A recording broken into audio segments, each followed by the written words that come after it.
Bonjour à tous et à toutes, bienvenue à ce troisième rendez-vous tendance des Cyprines Days, dédié aujourd'hui au monde du retail. Avec cette question, l'heure de la réinvention est-elle arrivée? Créer le lien, l'échange, le partage, l'expérience est un objectif plus que jamais d'actualité dans le secteur du retail, sérieusement bousculé par la crise. Mais que faire face à ces files d'attente sur les trottoirs, ces mesures barrières à faire respecter, le boom du click and collect? Se réinventer et faire de cette nouvelle donne une contrainte créative? Point d'interrogation peut-être. Reste à savoir comment. Philippe de Marillac, directeur général de l'agence Market Value, est notre invité aujourd'hui pour en parler. Bonjour Philippe. Bonjour Cécile, bonjour à tous. Donc première question Philippe, suite à cette pandémie qui dure et qui, on l'a vu, a transformé de nombreux usages avec, on parle beaucoup de l'accélération de la digitalisation de la société. Est-ce que le retail doit simplement s'adapter ou il est l'heure pour lui de profondément se transformer? Alors, je pense que, d'abord, évidemment, la réponse dépend un peu des secteurs, mais si on doit généraliser, je dirais qu'il y a, à court terme, il y a une adaptation hyper rapide, notamment sur deux sujets, qui sont le click and collect et remettre de l'humain. Je vais développer un petit peu. Et puis, donc, ça, c'est l'adaptation rapide. Et puis ensuite, il y a sur quelque chose de plus profond, une vraie transformation à opérer. Et là, c'est un peu plus long terme.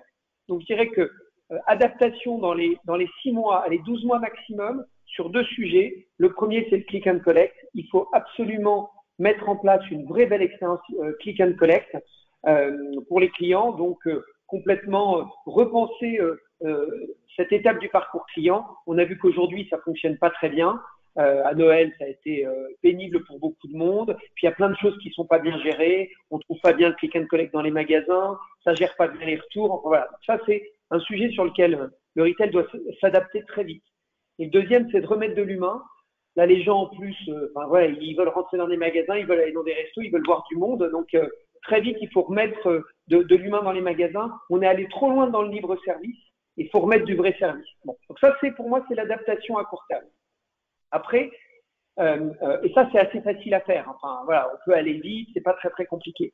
Là où en revanche, on est sur une transformation plus profonde, c'est que on voit bien que les modèles d'hyperconsommation où on bouffe du produit, en fait, ça atteint sa limite. Et donc aujourd'hui, beaucoup d'enseignes doivent basculer dans un business model avec plus de services. Voilà, vous prenez des enseignes comme des gens comme Darty, Boulanger, des enseignes comme celle-là. Voilà, elles vendaient du grille-pain, du frigo et tout, et aujourd'hui elles vont développer plus de services, de la réparation, des abonnements. Donc, et ça c'est une variante de business model qui est une vraie transformation. Une deuxième transformation, c'est d'aller vers des magasins plus expérientiels. On voit, si vous prenez par exemple le textile, c'est incroyable, vous avez encore beaucoup de réseaux, ils ont plein de petits magasins de 80, 150 mètres carrés, où en gros c'est juste des présentoirs, il se passe rien. Bon voilà, il faut aller vers des magasins là où en termes de design, d'image, il se passe quelque chose, qui soit plus hybride, avec peut-être un peu de restauration, où il y ait des événements, enfin bref. Donc, et ça, transformer son réseau, aller vers des magasins plus grands, etc., c'est aussi une gageure. Et puis je pense que le troisième sujet, c'est cette notion de consommation plus responsable. Et là, ça touche à votre offre produit. Quand à un moment, chez Carrefour, vous changez votre directeur des achats pour aller dans votre directeur des produits frais pour mettre quelqu'un qui vient d'une start-up qui est très direct producteur, waouh, ça, c'est des transformations majeures parce que ça veut dire que vous allez changer tout votre assortiment, vos chaînes d'appro avec des quantités colossales. Et pareil, quand à un moment vous fabriquiez en Chine et puis que tout d'un coup vous voulez remettre une partie de votre production en France ou en Europe, là c'est vraiment des transformations massives. Voilà. Donc en gros, de l'adaptation, oui, à 6-12 mois sur click and collect et puis il faut remettre de l'humain, du service dans les magasins.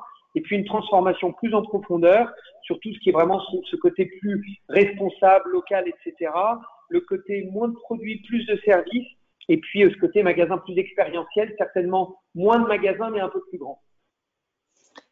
On va développer tous ces exemples tout à l'heure, mais j'ai une autre question. Au début du confinement, vous aviez écrit une tribune dans LSA qui disait « La crise ne change rien, elle accélère tout ». Vous confirmez? Vos briefs clients ont changé? Les clients ont toutes ces valeurs que vous avez évoquées qui étaient ce que vous appelez des signaux faibles, peut-être sur l'écologie, la production en France, le local, l'humain. En fait, on le sentait. La crise a rien inventé. En fait, c'était déjà là, mais l'accélération est-elle là ou dans les briefs de vos clients, il y a encore du chemin à parcourir? Non, j'ai vraiment raconté n'importe quoi, Cécile, j'en suis désolé. Et non, non, non, bien sûr que enfin, c'est de manière surprenante très vrai. C'est-à-dire que, j'avais identifié 5 signes qui pour moi étaient, donc en mars, allaient s'accélérer profondément. C'était l'avènement du sans contact. Le sans contact, c'était Amazon Go il y a 3 ans, quand ça arrive, on se dit waouh, c'est des ovnis, quoi. C'est les Américains, ils vont faire de magasins pilotes, ça n'arrivera jamais. Enfin, voilà, je veux dire, aujourd'hui, c'est en train de basculer dans tous les réseaux de retail, vitesse grand V. Donc, l'avènement du sans contact, indépendamment, je dirais, indépendamment du Covid, c'était cette notion de supprimer des irritants. Et donc, ça, c'est arrivé très vite. Attendez, c'est pas un peu incompatible avec ce besoin d'humain? Non, parce qu'en fait, je pense qu'il faut remettre de l'humain sur la dimension service-conseil et il faut mettre plus de techno, notamment sur les irritants comme le paiement. Donc voilà, et ça, la transformation du paiement, faire la queue pour le paiement, etc., ça c'est un truc qui embête les gens. Et honnêtement, la relation humaine au niveau du comptoir, elle est quand même très très light en général quand vous passez en caisse dans des magasins. Donc il vaut mieux mettre plus d'humain ailleurs, mais sur ce moment-là, il faut mettre de la techno. Le deuxième sujet que je soulevais à l'époque, c'était le click and collect. Bon, bah voilà, je pense qu'on l'a tous vécu et expérimenté de manière massive. Ce côté moins de contact, plus de liens, bah, j'en parlais aussi. Enfin, voilà, à nouveau, quand des gens comme Apple, parce que souvent, voilà, on va citer ces grandes marques américaines qui ont fait des trucs il y a quelques années qu'on regardait en se disant oui, mais bon, pas pour nous. Bon, bah, quand ils lancent tout Apple avec ces grandes sessions de formation et puis ces cours collectifs dans les magasins, bon, bah, voilà, aujourd'hui, le Monoprix fait un espace un peu comme ça, citoyen, une place publique citoyenne dans son magasin de Montparnasse. C'est des sujets qui commencent à émerger dans les magasins. Ensuite, il y avait cette notion de shopping loisir. Et encore une fois, il suffit de voir le monde qu'il y a dans les centres commerciaux, même si l'e-commerce se développe, enfin, le monde qu'il y a dans les centres commerciaux en période d'affluence le samedi et tout, ça reste quand même des machines extraordinaires. En tout cas, les beaux centres commerciaux, ça reste vraiment des machines extraordinaires et un vrai loisir pour les Français. Et puis le 5e sujet sur lequel je pense qu'on a avancé, mais peut-être un peu moins vite que sur les autres, c'est sur le défi écologique. Je pense que tout ce qui était dans plus local, tout ça, ça a pas mal bougé. Et ça, je ne sais pas si ça s'est vraiment accéléré avec la crise, j'en suis pas sûr. Là, pour le coup, je pense que c'est… Et puis moi, un sujet qui me tient à cœur, c'est tout ce qui est éco-conception des points de vente. Parce qu'on travaille beaucoup sur le sujet, notamment avec le collectif Génération Responsable. Et là, honnêtement, les demandes dans les briefs des clients sont encore timides. Donc ça, c'est pas un sujet qui a beaucoup bougé. Je dirais que l'urgence écologique, elle est là, elle était là avant. Bon, elle est toujours là, mais j'ai pas l'impression que ça ait profondément fait basculer les enseignes. Donc oui, je pense que ce que j'ai raconté à l'époque c'était pas idiot. Non, mais c'était pas non plus. Enfin voilà, c'était effectivement des choses qu'un spécialiste du retail que des spécialistes du retail comme nous, on voyait arriver. C'était encore un peu compliqué de convaincre les clients de vraiment investir sur ce sujet. Aujourd'hui, c'est plus une question, c'est même un peu au cœur du bruit. Oui, donc on va tout de suite entrer dans le vif du sujet et on va parler des mesures d'urgence à prendre, parce que je pense qu'elles peuvent être encore tout à fait d'actualité, vous avez dit, dans les 6 mois à venir, au moins. Donc, on va peut-être commencer par, si vous le voulez bien, le click and collect aujourd'hui. Oui. Alors voilà, ça, c'est c'est la grande transformation à court terme. C'est-à-dire qu'aujourd'hui, tout retailer doit vraiment penser son parcours click and collect. Alors, on a par exemple l'exemple de Cézanne. Donc là, on est sur des pure players. Et c'est intéressant, en fait. Je trouve que les pure players, Cézanne, c'est d'abord une marque, évidemment, online, qui a ouvert des magasins. Et je trouve que ces gens-là sont très intéressants à regarder parce que ils travaillent tout de suite mieux ces points-là. Donc, eux ont tout de suite pensé qu'à un moment, le click and collect, la facilité avec laquelle j'ai pouvoir retirer mon produit, peut-être l'essayer rapidement, le rendre, la gestion du retour, etc. Ils l'ont travaillé, mais parfaitement. Donc, c'est hyper joli, hyper bien pensé d'un point de vue client. Bon. Or, le click and collect, si on prend la gestion des retours, c'est le truc qui est mal géré aujourd'hui dans les enseignes. Combien d'entre nous se sont retrouvés à acheter un produit sur Internet dans une enseigne? Vous allez le rendre dans le magasin. Ah non, monsieur, ça va pas être possible, vous l'avez acheté sur Internet, il faut le renvoyer sur Internet. Attendez, vous avez des magasins, je l'ai acheté à la même marque. Bon.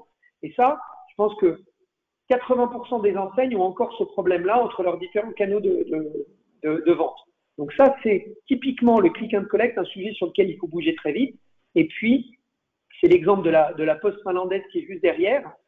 Je pense qu'aujourd'hui, il faut le penser comme une expérience à part entière. Je veux dire, ça ne doit pas juste être un point de retrait où je viens récupérer mon produit, hop, j'arrive, je prends mon produit et je m'en vais. Il faut apporter de la valeur ajoutée. Donc, vous avez des enseignes qui vont pouvoir vendre du service. À ce moment-là, vous venez acheter une télé ou un produit, on peut vous vendre du service. Et ce qu'il y a d'intéressant, par exemple, là, avec la poste finlandaise, voilà, cette image est très bien parce que vous venez chercher un produit. Premièrement, si par exemple c'est du textile, vous avez une cabine d'essayage qu'on voit sur la droite. Donc c'est super. J'essaye tout de suite sur place. Ensuite, vous avez en haut à gauche le unboxing boxing. Donc en gros, vous ouvrez votre paquet. Vous pouvez tout de suite recycler le carton. Bon, c'est tout bête, hein, mais plutôt que d'aller mettre ça dans une poubelle, machin, tout de suite c'est recyclé. Et puis à l'inverse, vous avez acheté vos deux paires de pompes, 43, 44. Bon, finalement, la 43 vous va bien, vous voulez rendre la 44, hop, vous pouvez tout de suite repackager et ça repart. Voilà, et donc il y a cette petite notion de recyclage et tout. Donc en fait, ça c'est un truc qui a été juste très bien pensé pour créer une expérience augmentée du click and collect. Et donc aujourd'hui, moi je trouve encore, franchement, dans l'ensemble des enseignes, le click and collect, c'est un pauvre comptoir à côté d'une réserve. Enfin vraiment, c'est le parent pauvre des magasins, alors que c'est une explosion dans les usages. Donc, il faut en faire. J'avais une cliente, donc je la cite, peut-être qu'elle se reconnaîtra, qui m'avait dit qu'il faut en faire le plus bel endroit du magasin. Et je trouve que c'est une belle façon de prendre ce sujet-là en main. Et ça, vous n'avez pas besoin de repenser votre concept de A à Z. Hein. C'est juste un espace dans le magasin qu'il faut retravailler. Donc ça, le click and collect, pour moi, c'est le truc sur lequel il faut travailler tout de suite. Mais maintenant, quoi, il faut, dans les 6 mois, il faut avoir mis quelque chose en place qui est bien. Et je pense que une idée pour les enseignes, c'est d'associer une agence de design comme nous avec une agence de digital. Ce matin, je faisais un webinaire justement sur le click and collect avec Zento, une agence de digital. Et voilà, et je pense, il faut marier ces deux regards pour penser une expérience globale, quoi. Pas simplement physique, pas simplement digitale, mais complète. Et à terme, à terme, le click and collect devient un espace intégré dans tous les magasins. Ça devrait être dans le cahier des charges de. Maintenant, c'est entré dans les mœurs. Il faut absolument que c'est une vitrine comme une autre, mais il faut que ça soit là. Mais en termes de stratégie d'enseigne aussi, il faut qu'elle comprenne qu'entre le site internet, c'est la marque. Et ce que vous disiez, que c'est pas le site internet d'un côté et le retail physique de l'autre. Exactement. Enfin, en tout cas, pour le conso, c'est pas ça, quoi. Donc, oui. Moi, en tant que client, voilà, j'ai pas acheté dans le magasin, j'ai acheté chez la marque, que ce soit sur internet ou dans le magasin. Donc il faut absolument simplifier ça. Mais vous avez encore les vieux débats de ça rentre dans mon chiffre d'affaires ou pas dans mon chiffre d'affaires. Hein. Enfin, ma femme qui espérait encore partir au ski il n'y a pas très longtemps, qui va acheter une combinaison de ski, et le mec en magasin lui dit oui, mais alors celle que vous voulez acheter là, elle est sur internet, c'est de la moins bonne qualité que ce que j'ai dans mon magasin. Ok, enfin, c'est la même marque, quoi. Vous vous rendez compte?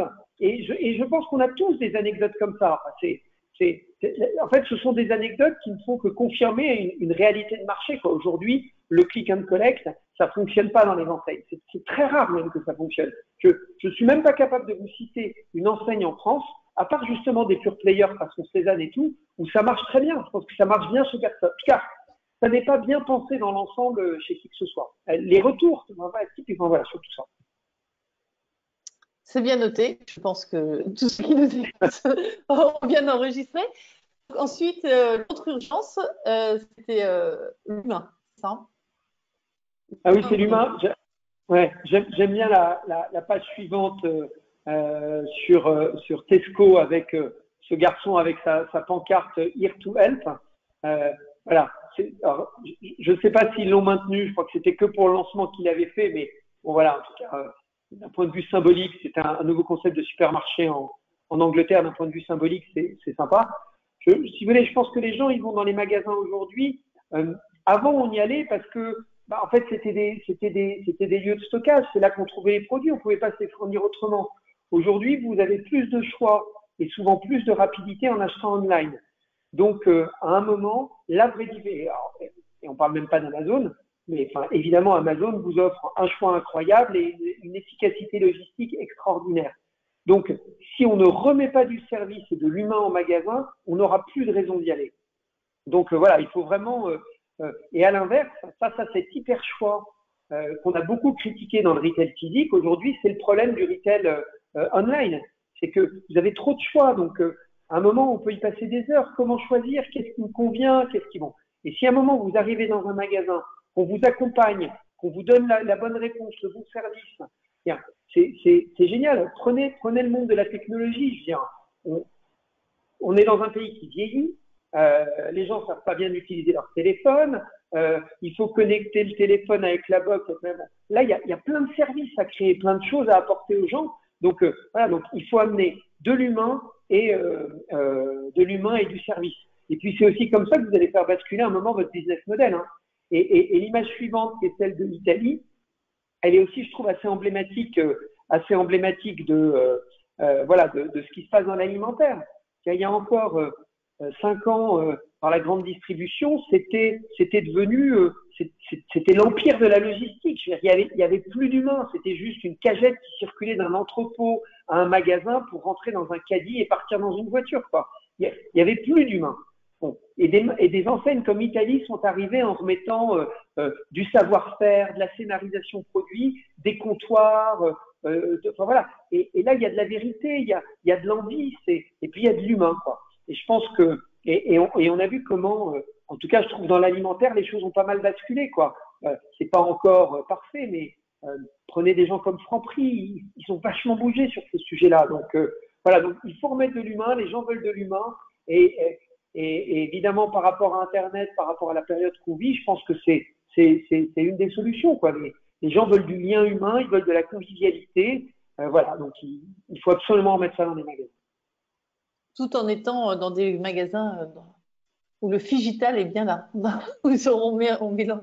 Enfin, le problème, c'est que le consommateur, il veut un peu de tout. Donc, c'est un petit peu compliqué. Il veut Amazon Go et le boucher dans son supermarché.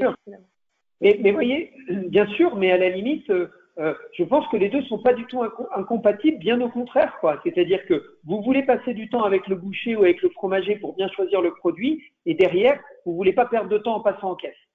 C'est-à-dire, ça a été la révolution d'Uber. Uber, c'est extraordinaire, quoi. C'est la seule révolution d'Uber, c'est qu'à un moment, voilà, on avait des problèmes à avoir des taxis. Et c'est juste qu'à un moment, vous ne payez plus le taxi. C'est génial. Car vous n'êtes pas là, attends, désolé monsieur, votre carte elle passe pas. Sauf que quand vous devez prendre un avion, c'est toujours galère, quoi. Donc, vous ne pouvez pas supporter que votre carte elle passe pas. Ça a été ça la révolution d'Uber. C'est juste qu'à un moment, vous ne payez plus. Alors, bien sûr que vous payez, mais en fait, vous ne le sentez plus. Bon, bah, cette disparition du paiement qui évidemment a révolutionné les Netflix, les Deezer et Co, je pense que ça c'est un irritant sur lequel il faut mettre de la technologie pour que ce soit que ça disparaisse au maximum et puis remettre du conseil et d'image. J'ai une remarque de quelqu'un dans le chat qui me dit, est-ce que c'est pas un petit peu opposé entre le click and collect où on zappe l'humain au maximum et on veut pousser l'humain de l'autre côté? C'est vrai qu'à la poste, chez Posti par exemple, on voit personne. Ouais. Mais non, mais c'est un très bon point. Aux enseignes de se positionner là-dessus. Et moi, je peux à nouveau vous parler de quelques clients qui me posent comme brief. Voilà, Philippe, j'ai des gens qui viennent en magasin pour retirer des produits et je n'en fais rien de ce flux-là. Je veux leur vendre du service en plus, je veux leur vendre des garanties, je veux leur vendre quelque chose en plus et puis je veux leur donner un conseil sur leurs produits, etc. Comment je fais? Donc, il suffit de repenser le click and collect pour justement y apporter ce petit quelque chose de lien, d'humanité et tout, et de conseils en plus, même si vous faites du click and collect. Mais il ne faut pas pour autant que ce petit côté humain que vous allez ramener à ce moment-là, il ne faut pas que ça alourdisse ce process. Parce que vous venez aussi chercher de l'efficacité. Donc, c'est ça c'est là qu'il y a, mais là où je rejoins l'auditeur, j'allais dire, enfin, la personne qui est intervenue, c'est qu'effectivement, si aujourd'hui on développe le click and collect bêtement, sans y mettre de la valeur ajoutée et de l'humain, je pense qu'on passe à côté d'une opportunité business et qu'on ne va pas pleinement apporter une expérience satisfaisante aux clients. Je pense que donc c'est là qu'il faut faire bouger le curseur. Le curseur est à jouer. Donc ça, on a vu, voilà, on a paré à l'urgence, on a un click and collect, on a un petit peu d'humain, tout va bien. Et maintenant, on prend ce que vous avez appelé les itinéraires bis. Vous avez publié beaucoup, mais vous publiez sur vos différents réseaux justement des résultats de votre veille. donc ces fameux itinéraires bis du retail. Et donc, on va les emprunter aujourd'hui avec vous. Donc là, on rentre dans le milieu de l'expérience. Donc, je vous laisse continuer à nous guider dans ce. Ben voilà, alors, sur l'expérience, je pense que on peut passer à la page suivante parce que, en fait, je pense que, évidemment, un autre des grands sujets dans la transformation du retail, c'est que les magasins, c'était des entrepôts. Voilà, c'était l'empire de la logistique. On rentre du produit, il faut que le produit ressorte, et voilà. Donc, il n'y avait pas d'humain, un minimum, etc. Eh ben, faut remettre de l'expérience. Je trouve que cette image, même si c'est évidemment une enseigne un peu pointue, premium, etc., mais elle est intéressante. C'est qu'en fait, à travers ce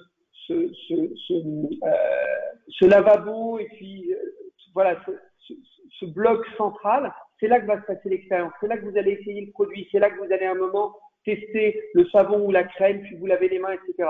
Donc, il faut vraiment remettre l'expérience au cœur. Je trouve que cette image, elle le montre bien.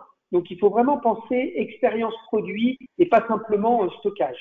Une autre chaîne juste après Ritual, Ritual, c'est un peu pareil. Hein. C'est-à-dire que c'est là aussi une enseigne qui a remis, vous voyez, un petit lavabo au cœur du truc. Bon, bah, c'est très sympa parce que vous repartez avec les mains qui sentent bon, vous êtes lavé. Donc, il y a une vraie expérience tactile et tout, et c'est vraiment quelque chose de très simple. Gros succès pendant le Covid. Ouais, oui. Voilà, en plus, exactement, ouais. Donc, c'est le. Et puis, et à nouveau, si on prend. J'ai juste une question, cette expérience-là, cette tendance de l'expérience dans les magasins, c'est pas forcément très nouveau. Enfin, ça existe quand même depuis. On en parle beaucoup de cette expérience des lieux personnalisés. Qu'est-ce qui change du coup? Est-ce qu'il y a un basculement vers une tendance plus qu'une autre? Est-ce que on est vers plus des points de vente tous différents, vers on en a parlé, ça. Chaque point de vente est différent en fonction d'une ville. On n'a pas envie de retrouver, même si c'est la même marque, le même univers partout. Est-ce que c'est à ce niveau-là que ça change? C'est-à-dire que l'expérience, oui, mais sa forme est peut-être plus aboutie. Non, je pense que d'abord vous avez raison, le changement il est déjà en cours, donc c'est pas là on n'est pas dans une révolution et quelque chose d'ultra visionnaire, ça change déjà, mais c'est un combat permanent quand vous discutez avec une enseigne, c'est un combat permanent entre le nombre de produits que j'expose et la place que je laisse à un moment à de l'expérience et où il va se passer quelque chose d'immatériel et où donc je j'ai pas mes X références produits en plus, quoi. Et quand même, vous avez encore aujourd'hui dans dans l'essentiel des réseaux cette discussion qui fait que c'est pas facile quand même je trouve pas qu'on ait vraiment vu l'expérience arriver en magasin. Tout le monde en parle, mais on la voit pas tant que ça.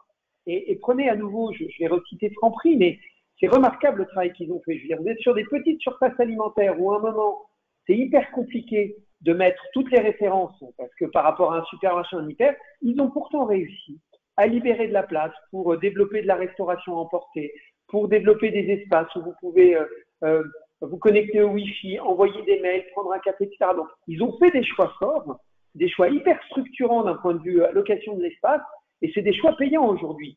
Mais ça, c'est vachement compliqué, quoi. Et nous, on arrive en tant que designer avec beaucoup d'idées d'expérience. Si on prend par exemple un peu plus loin dans la présentation, vous avez Glossier. Donc, qui à nouveau est une chaîne pour avoir quelques exemples de beauté. Donc, c'est page 15 et suivante. Mais voilà, des gens comme Glossier, il y a très peu de produits et tout est expérience. Donc, c'est vraiment des magasins qui ont mis l'expérience au cœur. Bon. Bah, honnêtement, vous prenez les retailers traditionnels, enfin, je ne vais pas les citer, mais vous baladez dans un centre commercial, vous prenez l'essentiel des marques, c'est juste des présentoirs de produits. L'essentiel des magasins, c'est des présentoirs de produits. On parle d'expérience, mais elle n'est pas encore visible en magasin. Donc, la tendance est là depuis longtemps, mais sincèrement, on est à des années-lumière de ce que font des gens comme Glossier et autres. Donc, on n'y arrivera pas tout de suite, mais à un moment, je pense que ça ne se voit pas encore dans les magasins. Oui, ça ne se vit pas encore complètement, même s'il y avait eu la tendance, ce qu'on a appelé le showrooming, qui était peut-être où on découvrait une marque, finalement on venait vivre l'expérience de la marque sans forcément acheter, on achetait après ou sur un site, sur une tablette proposée par un vendeur dans le showroom, Oui, en oui. fait. C'était une autre Oui, oui. traduction un petit peu de ce… Non, mais oui, alors ça existe toujours le showrooming, mais le showrooming, pour moi, il est lié beaucoup à deux facteurs. Le premier, il est lié à un problème de prix, c'est-à-dire que vous allez dans un magasin, puis en fait, vous trouvez le même produit. Donc, vous faites votre choix en magasin, puis vous trouvez le même produit sur Internet en moins cher. Donc là, voilà, c'est bon. Et puis, je pense que souvent, l'autre sujet du showrooming, c'est que, en fait, vous n'avez pas envie de vous taper la queue, enfin, en fait, l'expérience magasin est pesante. Et comme elle est pesante, une fois que vous avez l'info, hop, vous préférez le faire à la maison, c'est plus facile. Donc, à nouveau, si vous réglez ce problème de prix, que vous êtes positionné en prix, parce que ça reste quand même indispensable, et que vous rendez l'expérience, à nouveau, on parle du paiement, de la gestion de l'attente, etc., avec de la techno, vous la rendez hyper fluide, vous verrez que le showrooming, il sera plus si présent que ça. Et d'ailleurs, le click and collect, c'est l'inverse du showrooming. Hein. C'est finalement, j'achète en ligne, je viens chercher dans le magasin. Vous voyez, c'est pas, je viens me renseigner au magasin, j'achète en ligne. C'est bon. Donc, ça prouve que le magasin a encore pleinement son rôle à jouer, quoi. Pleinement son rôle à jouer. Vous nous avez aussi amené une belle photo de Sawmill Market Ouais. dans cette même… Bon, alors là, après, là, on est, je dirais, dans des flagships extraordinaires. Mais je pense que toutes les enseignes aujourd'hui doivent aussi je pense qu'il faut revenir aussi à cette notion de flagship, d'un retail un peu spectaculaire, très hybride. Voilà, bon, ça c'est un des derniers concepts. On a des milliers, Nike sur les champs, enfin, on en trouvera partout. Mais bon, voilà, c'est beau, c'est inspirant, le bâtiment est somptueux. Vous avez évidemment le côté hybride avec de la restauration, avec bon voilà. Bon, c'est vrai que c'est génial, quoi. C'est des magasins, ça devient des destinations de visites, de promenades qui sont extra, quoi. Donc, et je pense que le retail, qui reste aussi un loisir, et voilà, il doit être inspirant, il doit donner envie. Voilà, on doit prendre du plaisir à aller dans les magasins. Donc là, c'est l'exemple qui est poussé au maximum. Mais vous voyez, par exemple, une marque comme, et j'ai pas de photo là-dessus, mais une marque comme Don't Call Me Jennifer, vachement intéressant l'évolution qu'ils sont en train de faire. Ils sont partis d'un constat en disant j'ai plein de petits magasins où je présente du produit mais il se passe pas grand-chose. Il faut finalement que je fasse évoluer mon parc en allant vers des magasins plus grands, plus inspirationnels, etc. C'est ce qu'ils sont en train de faire et je pense que c'est très malin. Mais on en revient à adaptation versus transformation. C'est des transformations tellement profondes en termes de parc, de magasins, de business model que c'est long à mettre en œuvre. Mais voilà, je pense que le retail doit être plus inspirant. Il faut qu'il se passe quelque chose, il faut qu'on ait envie d'y aller, de vivre une expérience, quoi. Pas simplement de dire, vous allez voir, ça va être une super expérience, puis rentrer dans le magasin, c'est juste un présentoir de produits. Voilà, donc là, je pense que prenons aussi, si on prend la page 20 du document, toujours dans cette notion d'expérience, c'est la restauration. C'est amusant, on bosse beaucoup dans la restauration à Athènes. C'est fou de voir comment là, il y a Flunch qui a été mis en banqueroute, etc. Alors évidemment, c'est pas qu'une question de concept. C'est d'abord évidemment la situation du Covid, etc. Mais quand vous voyez comment des gens comme Big Mama Group ont transformé la restauration, enfin, l'exécution est remarquable parce que la bouffe est bonne, c'est pas cher, c'est sympa, c'est italien, et puis visuellement c'est hyper spectaculaire. Tiens, mais toutes les chaînes de restauration collective pourraient le faire, quoi. Donc restauration thématique, pardon. C'est pas en soi très compliqué. Ça serait bien en collectif aussi. Ouais. Et non, mais le collectif bouge beaucoup aussi. Ils ont parfois moins de marge. Vraiment, les marges dans ce métier-là sont très compliquées, quoi. Mais bon, voilà, c'est incroyable l'expérience qu'offre Big Mama Group. C'est dingue. C'est juste dingue, quoi. Et c'est avant tout visuel. Donc là, le design joue à plein, le design, la déco, l'ambiance joue à plein. Et voilà, et c'est un concept qui est, enfin, en tout cas, c'est une marque qui est en train d'exploser et qui ringardise une bonne partie voilà, comme quoi l'expérience est quand même assez fondamentale. Est-ce que c'est une question là, on a vu évidemment des exemples extrêmement sélects, mais vous avez parlé de Franprix. Mais est-ce que ce courant, on a vu Franprix, on a vu les exemples de boucherie, tout ça dans la grande distribution. Vous travaillez beaucoup pour la grande distribution. Ça aussi, on peut le voir arriver pour, j'allais dire, des concepts plus grand public. Mais ces expériences-là se développent aussi. L'enjeu est peut-être même plus fort à ce niveau, au niveau de ces enseignes-là. Non, mais enfin, complètement. À nouveau, c'est intéressant de voir. Donc, si vous prenez quand même aujourd'hui les hypermarchés qui souffrent énormément dans le paysage de la grande distribution, si vous prenez des hyper, prenez une marque comme Auchan qui souffre énormément, je veux dire, vous allez dans un hyper Auchan, je comprends que les gens n'y aillent plus, quoi. Visuellement, c'est terrible, quoi. Alors que c'est une marque, alors c'est une enseigne en soi extraordinaire, mais vraiment, c'est à des années-lumière. Et alors après, vous allez chez Italie. Et quand Italie, E-A-T-A-L-Y, et je parle même pas du Italie parisien, parce qu'il fait 4000 mètres carrés, c'est un petit, mais vous allez à Sao Paulo, vous allez en Italie, c'est des Italies qui font, en Italie le pays, et donc c'est des Italies d'enseigne, mais qui font 12, 15, 20 000 mètres carrés, quoi. Puis, on parle pas de petits concepts select avec 14 clients. On parle de points de vente et de restauration de 20 000 mètres carrés, quoi. Et ils vendent de la mozza, des pizzas et des pâtes, quoi. Enfin, mais ils ont mis alors évidemment la qualité du produit, mais le côté spectaculaire, hyper hybride, ils l'ont mis au cœur du concept, quoi. Donc à un moment, vous pouvez encore faire des lieux très attirants et très inspirants avec beaucoup d'espace, mais il faut proposer une expérience franchement spectaculaire, quoi. Et je trouve que Italie, qui inspire beaucoup la grande distribution, la grande distribution, certaines chaînes que j'ai citées, en sont encore très très loin, quoi, très très loin. Voilà un peu pour la partie. D'accord. Elles ont conscience que c'est quand même important puisqu'elles souffrent justement. Mais il n'y a pas de changement. Si, non, mais après, elles bougent toutes. Hein. Carrefour a bougé dans ses hyper. Bon, voilà, après, ce sont des enseignes qui bougent beaucoup aujourd'hui sur l'alimentaire et s'en sortent plutôt bien, mais sont pas mal plombées par le non-alimentaire. Donc, bon, voilà, le business model reste quand même très, très compliqué. Ils sortent des petits formats. Enseignes qui bougent. Ils sortent des petits formats surtout, de centre-ville. Donc, ils retrouveront peut-être ces codes un peu du petit point de vente de centre-ville, toutes ces grandes enseignes. Oui. Alors, mais je trouve qu'effectivement, la proximité en distribution alimentaire, la proximité et les supermarchés font souvent des choses un peu plus intéressantes, je trouve, encore que les hyper qui restent quand même très, très dans le gigantisme. Bon, voilà. Alors après, dans les autres tendances, il y a celle de la consommation plus responsable, quoi. On est à la fois dans le mieux consommer. Voilà. Alors, vous avez d'abord tout ce qui est, et c'est l'image suivante, c'est le centre commercial Retuna en Suède. Donc, vous avez tout ce qui est la seconde main. Là encore, hein, on regardait ça avec, il y a encore quelques années, en se disant ça marchera jamais. Il suffit de regarder autour de soi qui achète sur Vinted, c'est juste incroyable. Et puis de plus en plus de chaînes qui sont en train de développer aussi la seconde main dans leurs magasins, parce qu'en fait les gens veulent toujours consommer, mais ils se posent vraiment la question de consommer du produit d'occasion. La mode est évidemment un exemple très très fort, mais il n'y a pas que la mode. Ikea aussi a lancé des corners là-dessus. Puis vous avez des enseignes comme Bocage. Donc pour l'instant, c'est encore des tests.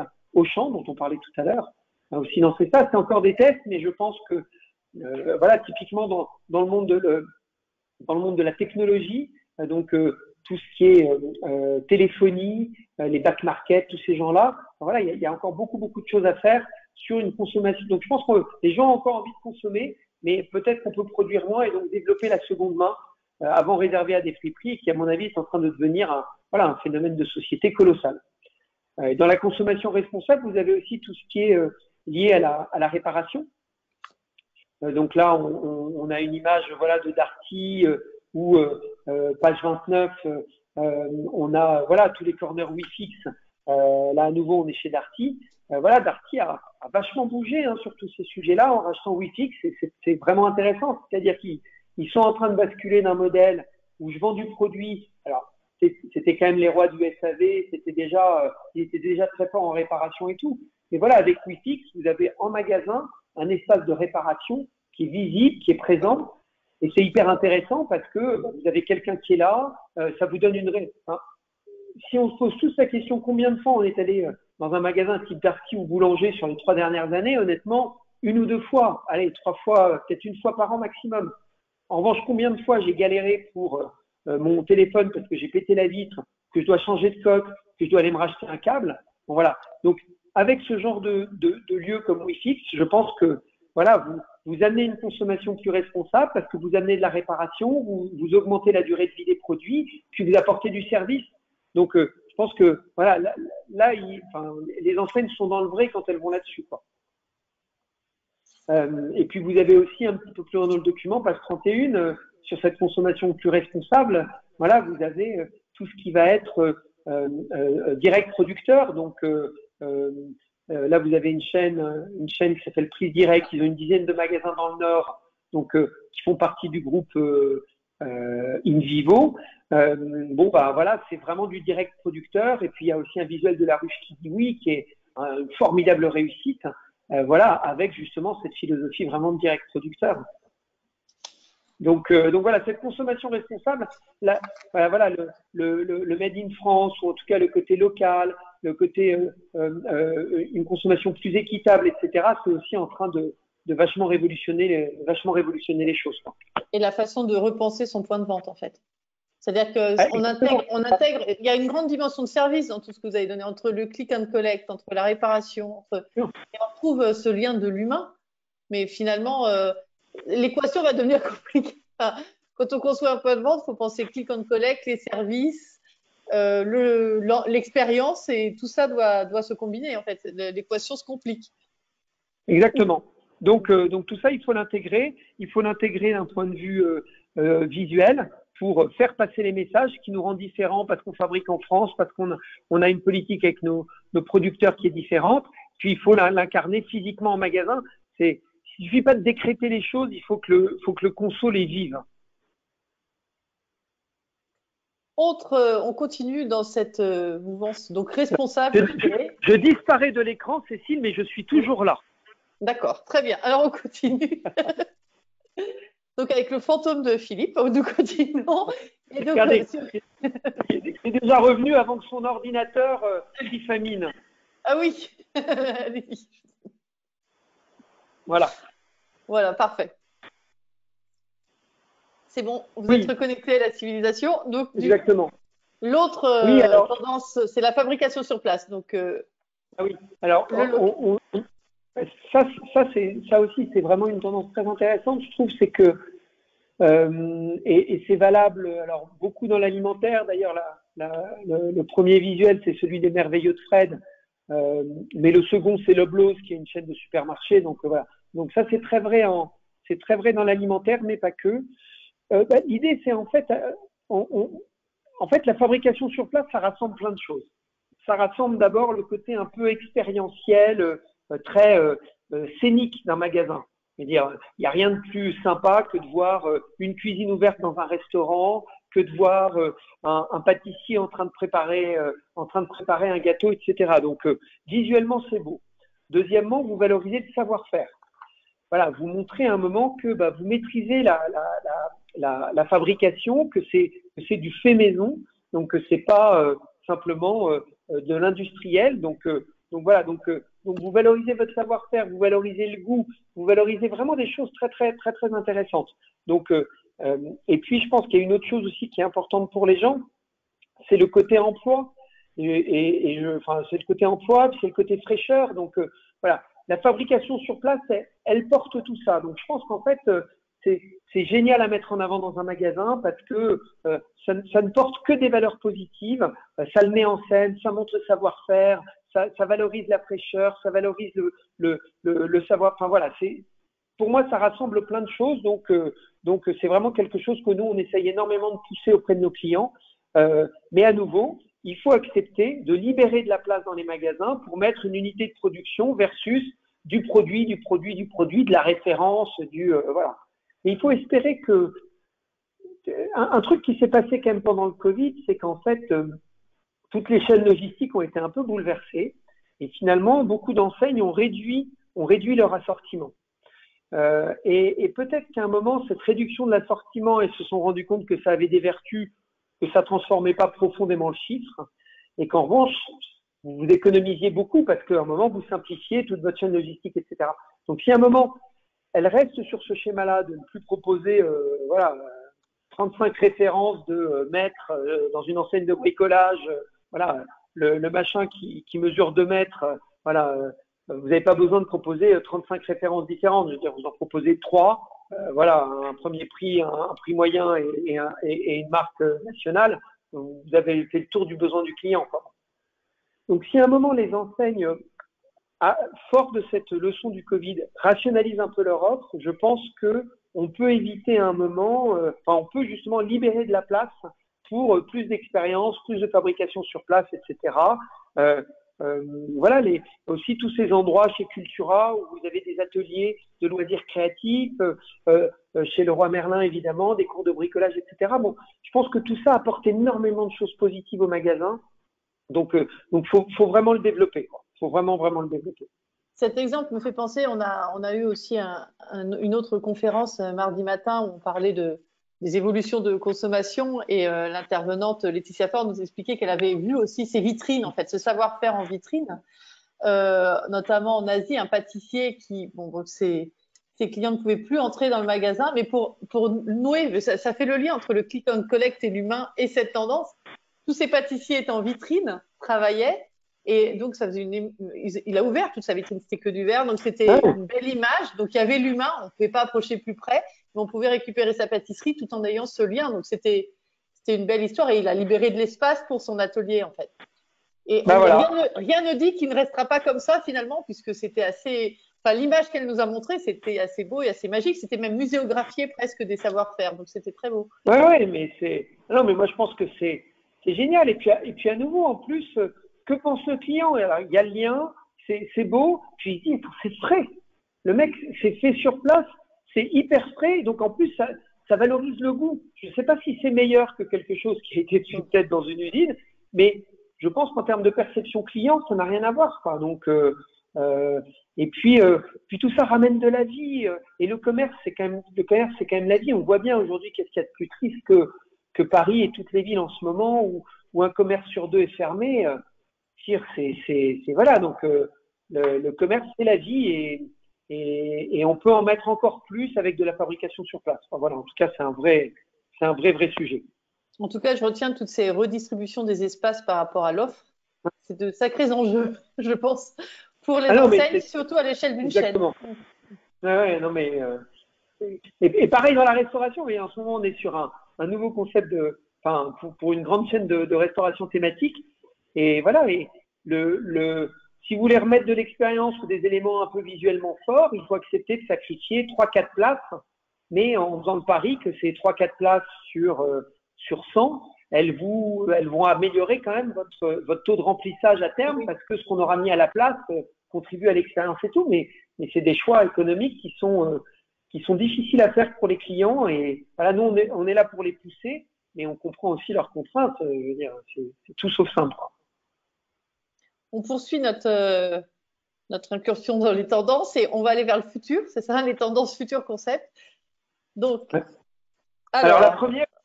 Ouais, je pense que la première, c'est Credo, voilà. Alors, à nouveau, si on parle de lien, on parle de service, on parle de conseil, un des défauts quand vous achetez en ligne, c'est que vous êtes seul devant votre ordinateur. Or, à un moment, je pense que là aussi, il y a quelque chose à réinventer sur le rôle des conseillers de vente, enfin des vendeurs en magasin. Et cette chaîne américaine, en fait, c'est la conseillère de vente en magasin répond et conseille à un client online. Donc voilà, donc c'est à la fois tout ça. C'est le live streaming. Exactement, live shopping, voilà. Et je pense que à nouveau, quand vous rentrez dans beaucoup de magasins aujourd'hui où vous voyez des vendeurs qui ont rien à faire, etc. Je veux dire, demain, ils pourraient être amenés à donner des conseils pour la vente d'un téléphone à un client qui est en ligne. Honnêtement, ça améliorerait l'expérience. Donc à nouveau, on voit bien que tout ça est en train de se mélanger. On peut plus penser canal par canal. Bon, ça tout le monde le dit depuis longtemps. Et je trouve que cet exemple-là, il est intéressant de se dire que il faut demain que le vendeur en magasin soit aussi conseiller de vente online. Et je pense que ça, c'est une tendance. Donc peut-être qu'il va falloir aussi imaginer dans les magasins des espaces où à un moment bah, le conseiller de vente, hop, il a une petite cabine, genre un studio live, et puis voilà, on le voit en train de discuter pour que la qualité de son soit excellente, pour que, enfin voilà, il n'y ait pas de bruit et tout. Et peut-être qu'il faut demain mettre ça en scène, parce qu'à nouveau, vous améliorerez l'expérience shopping d'un client qui est en ligne, parce qu'il aura du conseil pour bien choisir son téléphone. Ça, je pense que c'est Pourquoi passer toujours par, enfin, là c'est une question, un vendeur en magasin? Parce que là, il pourrait être derrière son écran et il faut qu'il Oui, soit non, mais dans l'univers. En fait, c'est quoi l'idée par rapport à un téléshopping classique? Enfin, je alors, caricature, alors, mais c'est vraiment d'être dans l'univers de. alors, non, mais c'est ça, mais c'est aussi tout simplement qu'à un moment, vous avez enfin, qu'en fait, vous les avez déjà, ces vendeurs. Vous n'avez pas besoin de les former, ils sont là, ils existent en magasin, ils peuvent, vous en avez besoin quand même en magasin, mais ils ont des moments où ils n'ont rien à faire. Et donc, parce que sinon, il faut réembaucher d'autres gens qu'il faut former, qu'il faut, tout ça a beaucoup de coûts, quoi. Donc là, on est aussi dans une utilisation un peu de coûts opérationnels, tout simplement. D'accord, je comprends. Donc, voilà, après, dans les autres. Alors, on avait parlé tout des Apple. Ouais. Voilà, Apple, mais c'est intéressant. Enfin, donc ça, c'est cette fameuse démarche qui a été mise en place il y a maintenant 2-3 ans chez Apple, qui est tout d'être Apple. Mais c'est finalement Apple dit, on va vous donner gratuitement des cours pour mieux utiliser les produits qu'on vend. Voilà. Et évidemment, à nouveau, Apple, c'est le bout du spectre et ils ont à la fois des moyens colossaux. Enfin voilà, bon, ils ont repensé les magasins par rapport à ça et tout. Mais à nouveau, prenez la téléphonie. C'est-à-dire, on vit tous au quotidien des galères sans nom entre la box, le téléphone, le machin.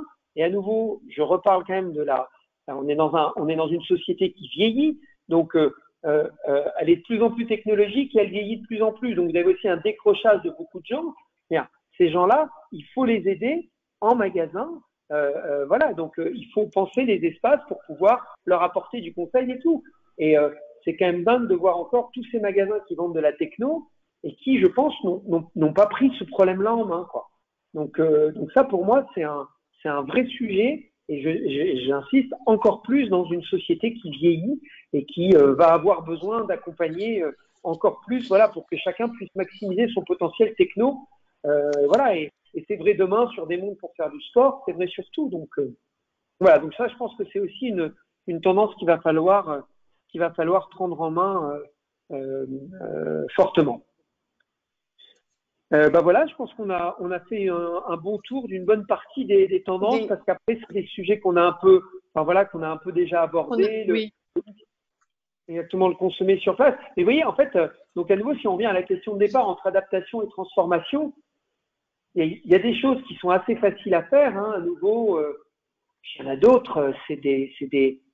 Enfin, faut complètement changer le business model, quoi. Donc c'est long, c'est très compliqué parce que c'est transformer la logistique, transformer les appros, transformer la façon dont nos équipes travaillent en magasin, transformer l'organisation des points de vente et tout. Donc on est vraiment dans une phase de transformation qui pour nous designers est géniale. C'est passionnant, quoi. Donc, je retiens une grande redistribution des espaces quand même en fonction de la stratégie de la marque qui a à revoir, et une grande modularité des espaces et aussi une grande notion de service. Le service revient vraiment en haut de la pile, et donc ces espaces doivent incarner ces notions de service. Je retiens en fait ces deux grands mouvements, moi. Oui, tout à fait. Et sur le service, c'est aussi à nouveau, c'est une bascule du modèle économique, quoi. Avant, vous vendiez des produits, demain, vous continuerez à vendre des produits, mais moins. Donc, comme vous allez en vendre moins, qu'est-ce que vous faites? Soit vous acceptez que votre chiffre d'affaires il baisse, soit vous voulez compenser, donc il faut vendre autre chose. Donc, il faut vendre du service. Il faut vendre des principes d'abonnement, etc. Et voilà, et vous avez plein de chaînes qui sont en train de s'y mettre avec, plein de chaînes et de marques qui sont en train de s'y mettre avec beaucoup d'intelligence. Mais c'est, voilà, c'est pas simplement c'est pas simplement le service, genre, on accueille bien nos clients et puis on leur donne un bon conseil en magasin, quoi. C'est vraiment, changer mon chiffre d'affaires, quoi. Et à un moment, il faut l'incarner en magasin. Dans notre secteur des industries graphiques, il y a eu beaucoup d'initiatives justement sur tous les corners de personnalisation. Alors, il y en a eu dans énormément de magasins, donc ça peut paraître assez anecdotique, sauf que justement, qu'est-ce que je fais pour mon chiffre d'affaires? Il y a une belle enseigne, Le Bon Marché, par exemple, qui en a fait vraiment un levier de croissance phénoménal. Aujourd'hui, la responsable de ce projet m'expliquait bien qu'on vient dans ce magasin pour faire personnaliser un vêtement qu'on n'a pas forcément acheté au bon marché et que donc c'est devenu un service qui est vendu également comme un autre produit. Donc, ils vendent aussi des services. Alors ça, c'est un service, on va dire, de mode, tout ça. Mais ça a été une grande tendance et ça se développe beaucoup et ça devient des espaces. Alors nous, on est du côté des fournisseurs de solutions, mais ça devient des espaces qui sont entièrement scénarisés. Et je sais que, je pense qu'il y en a qui nous écoutent. L'enjeu aussi, c'est d'accompagner en merchandising tout ce service-là et cette scénarisation de ces espaces-là.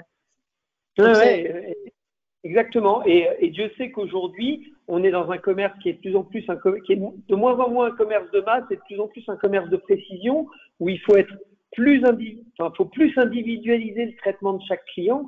Donc, le personnaliser dans l'accompagnement, mais aussi le personnaliser dans le produit. Donc je suis complètement d'accord. Et ça, à nouveau, si vous voulez, en fait, ça ne se décrète pas, il faut que ça se vive. Donc, il faut l'incarner en point de vente. Parce que sinon c'est des mots et il faut un moment que les gens le vivent. Eh bien, merci beaucoup, Philippe, pour ce beau voyage dans l'univers du retail. Je rappelle que cet échange a été évidemment enregistré, que le replay sera disponible à partir de la semaine prochaine sur notre site, le site salons-cprint.com. Donc, les Cprint Days, c'est terminé pour aujourd'hui. C'était le dernier rendez-vous de la journée. Donc, on participait à l'élaboration de ce programme, à l'organisation et au marketing, Pauline Ducas, Bertrand Genevie et Monica Calvo, à la communication, Cécile Clausel, Marie-Caroline Rogister, Marie Guittard et Arnaud Brassac. On est très nombreux derrière l'écran. Et au contenu, Florence Ducas, qui est le rédacteur en chef du magazine C'est le Mag, et ce magazine est partenaire de ces rencontres et fera également des comptes rendus de ces échanges. Merci beaucoup, Philippe. Très bonne soirée et à très bientôt. À bientôt. Au revoir.